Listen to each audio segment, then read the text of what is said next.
You said, write an engaging and emotional story based on the title. The HOA blocked my ranch because my fence was too gaudy, so I bought their only road and closed it. Begin the story with a powerful hook to immediately capture attention. Develop the plot with emotional depth and relatable characters, including key challenges and their resolutions. Challenges they faced. Ensure the story maintains a smooth pace suitable for an 15-minute YouTube video, leaving a strong, inspiring message by the end. Plain paragraphs but long story. Remove the asterisk word shagged said. The HOA blocked my ranch because my fence was too gaudy, so I bought their only road and closed. Did you know that feeling when you pour your heart, soul, and every drop of sweat into something, only for someone to come along and tell you it's not aesthetically acceptable?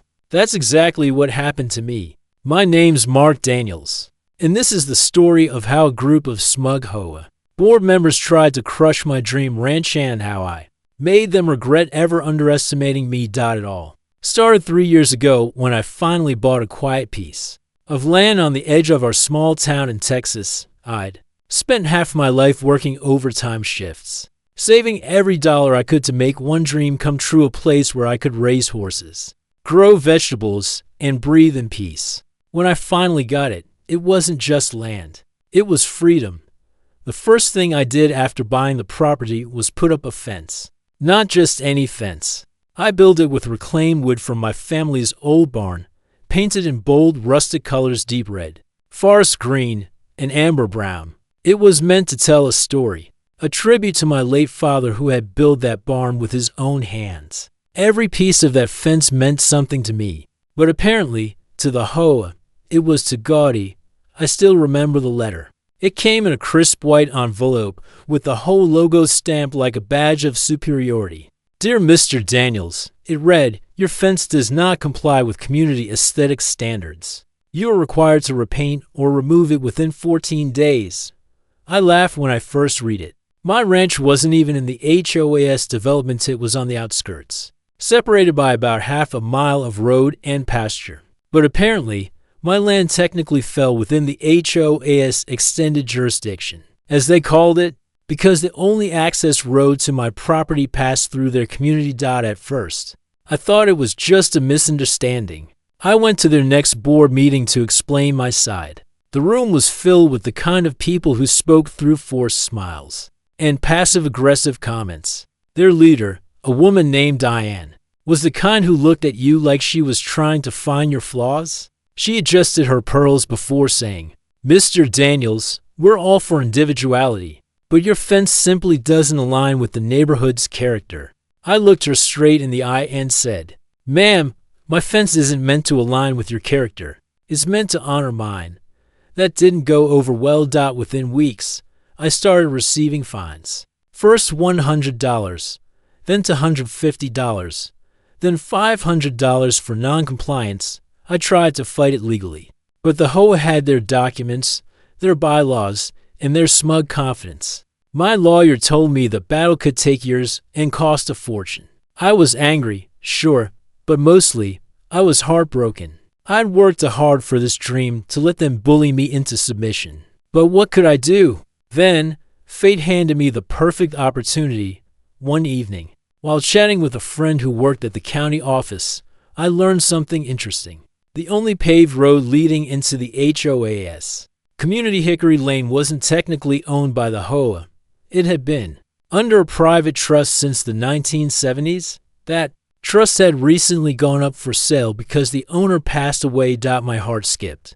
If I bought that road, I'd own the only access point to their fancy gated paradise.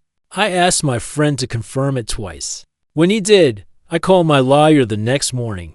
The paperwork was complicated, but within a few weeks, that road, every inch of it belonged to me. When the deed arrived, I couldn't stop grinning. It felt poetic. They tried to control my land through technicalities. Now I controlled theirs. I didn't act immediately. I waited until the next HOA meeting. I walked in, calm as a summer morning, and sat in the same seat as before. Diane gave me a tight smile. Mr. Daniels, she began, have you reconsidered repainting your fence? I nodded slowly. Actually, I came to talk about property maintenance. You see, I recently purchased the deed to Hickory Lane. The room went silent. You could have heard a pin drop. Diane blinked, confused. Excuse me? I pulled out the official papers and placed them on the table. I own the road now.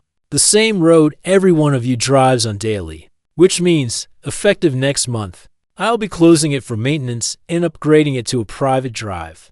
You should have seen their faces. Shock, panic, disbelief. It was priceless. Some tried to argue, saying I couldn't legally block access. But I'd already checked with the county. I had every right to close the road for repairs as long as I gave notice, for 2 weeks. I put up signs, private road, closed for maintenance. No one could get in or out without taking a 20-minute detour on a dirt trail. It wasn't illegal. It was simply inconvenient, and oh, it drove them insane. Within days, my phone started ringing off the hook. HOA members begged me to reopen it. They offered to reconsider their position about my fence. But I wasn't interested in temporary peace. I wanted respect. I told them calmly, I'll reopen the road permanently under one condition. You rescind every fine. Remove my property from your jurisdiction and issue a formal apology for harassment. They resisted at first. They tried to threaten legal action. But when their residents started complaining about being late to work and deliveries getting canceled, the pressure was too much. 2 weeks later, I received a letter signed by Diane herself. Dear Mr. Daniels, after careful reconsideration, the HOA board has agreed to exempt your property from community oversight. We apologize for any inconvenience caused. I opened my gate that evening, leaned against my colorful fence, and smiled as cars rolled by again. I'd never felt such peace. But the best part wasn't revenge, it was vindication. A few months later, Diane herself stopped by my ranch. She looked tired, humbled even. Mr. Daniels, she said quietly, your fence. It's beautiful. I never realized it had meaning behind it. I nodded. It's okay. Sometimes people get so caught up in rules, they forget what really matters. She sighed and walked away without another word. Now, years later, my ranch stands just as it did, the bold colors shining in the Texas sun. Horses grazing peacefully behind the fence my father would have been proud of. The whole learned a lesson about boundaries, both literal and moral, and I learned something too. Sometimes, the best way to deal with people who try to control you isn't to fight them head on.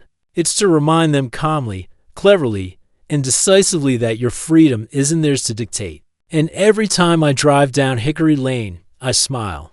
Because that road, the one they all rely on, stands as a reminder that no one can box in your spirit. If you refuse to let them, it's not just a road anymore. It's a symbol of standing up for yourself. And that's something no HOA rulebook can ever take away. You said, write a script for YouTube video about an 1800 words. Without any heading, channel name, silent stories updates. Also includes channel intro without any bracket letters. In English language, it said, this is silent stories updates, where every story speaks louder than words. If you're new here, don't forget to like, share, and subscribe for more powerful real-life inspired stories that will leave you thinking. Long after they end, it all began with a fence. A simple, colorful fence that stood between one man's dream and an entire neighborhood's pride. My name's Mark Daniels, and if you ever had someone try to take away what you built with your own two hands, you're going to want to hear this. I always dreamed of owning land, real land. A place where I could breathe without hearing traffic, where the horizon stretched wide, and the sound of horses running replaced the sound of car horns. After 25 years of hard work, overtime shifts, and saving every dollar, I finally bought a piece of land on the outskirts of a quiet Texas town. It wasn't just dirt and grass to me, it was freedom. The kind of freedom my father used to talk about when we worked on his old barn together. That barn was where I learned to build, to fix, to dream. So when I built the fence around my new ranch, I used wood from that very barn. Each plank carried a memory. I painted it in deep red, forest green, and amber brown, the same colors my father used to paint our home when I was a kid. It wasn't fancy, but it was mine. For a few weeks, everything was perfect. The horses ran freely, the garden started to grow, and I'd sit on my porch every evening watching the sun dip behind the trees. Peace. That's all I wanted. But peace doesn't last long when you live near an HOA. One morning, I found a white envelope stuck between the boards of my front gate. It was from the Hickory Meadows Homeowners Association. Inside was a neatly typed letter. Dear Mr. Daniels, your property fence does not comply with our community aesthetic standards. You are required to repaint or remove it within 14 days to avoid fines. I laughed when I first read it. My ranch wasn't even inside their development, it was a few acres away. But as I soon found out, the only paved road to my land ran through their neighborhood. And according to their bylaws, any property accessible by that road fell under extended jurisdiction. In other words, they thought they could control me. I drove to there